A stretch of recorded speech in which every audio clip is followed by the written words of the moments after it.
بسم اللہ الرحمن الرحیم۔ السلام علیکم ورحمۃ اللہ وبرکاتہ۔ معزز خواتین و حضرات، ہر انسان یہ چاہتا ہے کہ رزق وسیع ہو اور اس کے لیے طرح طرح کے حیلے اور کوششیں کرتا ہے انسان، لیکن سب کچھ اللہ تبارک و تعالی کے فضل سے ہوتا ہے، اللہ کے حکم سے ہوتا ہے، انسان کے بس میں کچھ بھی نہیں۔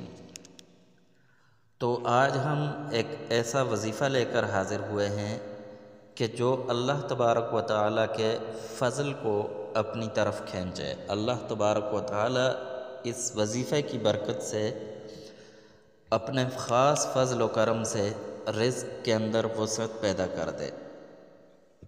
تو وظیفہ کچھ اس طرح ہے کہ آپ نے عصر کی نماز کے بعد جمعہ کے دن اول اور آخر درود شریف پڑھنا ہے، درود ابراہیمی۔ جتنی زیادہ تعداد میں پڑھیں اتنا ہی اچھا ہے، لیکن طاق اعداد میں پڑھیں، 1 3 5 7 اس طرح، اور درمیان میں آیت الکرسی 313 مرتبہ پڑھیں، اور اس کے بعد دعا کریں۔